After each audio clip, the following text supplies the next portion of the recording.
நகரில் உள்ள தனியார் மருத்துவமனையின் முதல் தளத்தில் நேற்றிரவு 9 மணியளவில் திடீரென தீ விபத்து ஏற்பட்டது. 4 தளங்களை கொண்ட மருத்துவமனையில் 3 தளங்களுக்கு தீ பரவி கொழுந்துவிட்டு எரிந்தது. கட்டுக்கடங்காமல் தீ பரவியதால் மருத்துவமனையின் உள்ளே சிகிச்சை பெற்று வந்த நோயாளிகள் மற்றும் உறவினர்கள் வெளியேற முடியாமல் கூக்குரல் எழுப்பினர்.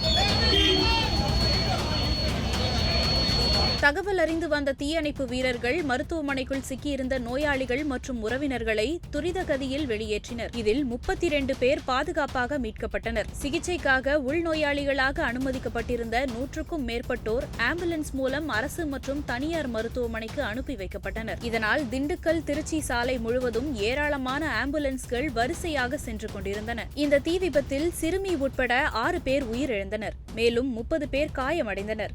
உயிரிழந்த 6 பேரில் ஒருவர் தீயில் கருகியும் 5 பேர் மூச்சு திணறல் ஏற்பட்டும் உயிரிழந்த சோகம் நிகழ்ந்துள்ளது. மருத்துவமனையில் தீ பரவியதும் மின் விநியோகம் தடைப்பட்டு லிப்ட் பாதியில் நின்றதால் உள்ளே இருந்தவர்கள் வெளியே வர முடியாமல் பரிதவித்தனர். மருத்துவமனையில் இருந்து அனைவரும் மீட்கப்பட்ட பிறகே லிப்டில் சிலர் சிக்கியிருப்பது தெரியவந்தது.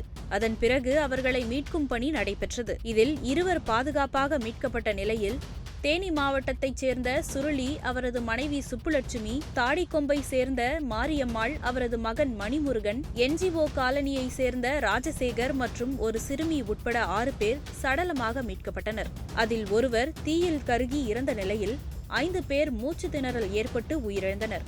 இவர்கள் அனைவரும் நோயாளிகளுடன் இருந்தவர்கள் மற்றும் நோயாளிகளை பார்க்க வந்தவர்கள் என்பது தெரியவந்துள்ளது. இதற்கிடையே தனியார் மருத்துவமனையில் தீ விபத்துக்கான காரணம் குறித்து விசாரணை நடைபெற்று வருவதாக திண்டுக்கல் மாவட்ட ஆட்சியர் பூங்கொடி தெரிவித்தார். தீ விபத்து குறித்து அறிந்த மாவட்ட ஆட்சியர் பூங்கொடி, பேரிடர் மேலாண்மை இயக்குநர் விசாகன் உள்ளிட்ட அதிகாரிகள் தனியார் மருத்துவமனையில் நேரில் ஆய்வு மேற்கொண்டனர். நாங்க எல்லாருமே இங்க வந்து குழுமி இருக்கிறோம் இல்லையா, இது வந்து நம்மளுடைய மாண்புமிகு தமிழக முதலமைச்சரோட உத்தரவின்படி மதுரையிலிருந்து அரசு மருத்துவமனை மருத்துவர்கள்லாம் இங்கே வந்துட்டு இருக்கிறாங்க, ஆண்டியில் இருக்கிறாங்க.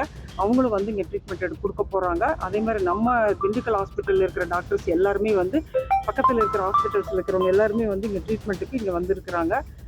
நோயாளிகளுக்கு வந்து நல்ல சிறப்பான முறையில் மருத்துவ வசதி கொடுக்கணும்னு சொல்லி நம்மளுடைய தமிழக அரசு உத்தரவின் அடிப்படையில் நாங்கள் இப்போ அது வந்து செஞ்சுட்டு இருக்கிறோம். இதுபோன்று அமைச்சர் ஐ. பெரியசாமி, பழனி சட்டமன்ற உறுப்பினர் IP. செந்தில்குமார் ஆகியோர் சம்பவ இடத்தில் ஆய்வு மேற்கொண்டனர்.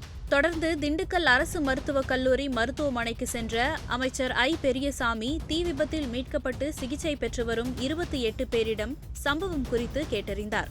இதுபோன்று அமைச்சர் சக்கரபாணி, அதிமுக சட்டமன்ற உறுப்பினர் திண்டுக்கல் சீனிவாசன் உள்ளிட்டோர் அரசு மருத்துவக் கல்லூரி மருத்துவமனையில் சிகிச்சை பெற்று வருபவர்களிடம் நலம் விசாரித்தார். தீ விபத்து தொடர்பாக மருத்துவமனை மேலாளர் உள்ளிட்ட 3 பேரை காவல்துறையினர் கைது செய்துள்ளனர். மருத்துவமனை கீழ்த்தளத்தில் வெப்பத்தின் தாக்கம் நீடித்ததால் விபத்திற்கான காரணம் குறித்து ஆய்வு செய்ய முடியாமல் இருப்பதாகவும், வெப்பம் தணிந்த பின்னரே விசாரணை நடத்தி முழு உண்மையை அறிய முடியும் என காவல்துறையினர் தெரிவித்துள்ளனர். தீயணைப்பு துறையினரின் முதல்கட்ட ஆய்வில் மருத்துவமனை வளாகத்தில் போதிய தீயணைப்பு கட்டமைப்பு இல்லை என்பது தெரியவந்துள்ளது. தீ விபத்தினால் வெப்பம் அதிகரிப்பதை உடனடியாக தெரியப்படுத்தி அலாரத்தை இயக்கவும் மாற்று ஏற்பாடுகள் செய்யவும் வழிவகுக்கும் கருவி இல்லாமல் இருந்ததே இவ்வளவு பெரிய விபத்திற்கு காரணம் என்றும் தெரிவித்துள்ளனர். இந்த கருவி இருந்திருந்தால் மருத்துவமனையின் எந்த பகுதியில் தீப்பிடித்திருந்தாலும் அந்த நொடியிலேயே கவனித்து உயிரிழப்பு ஏற்படுத்துவதை தடுத்திருக்க முடியும் என்றும் தீயணைப்பு துறையினர் கூறினர்.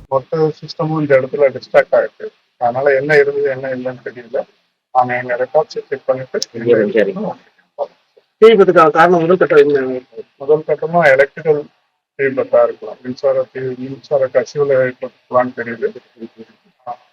ஸோ அந்த கார்னர்ல தான், அந்த ரிசப்ஷன்ல இருந்து எலக்ட்ரிக்கல் பக்கத்துல தான் தீ விபத்து ஏற்படுறதுக்கு அதிக வாய்ப்பு இருக்குது.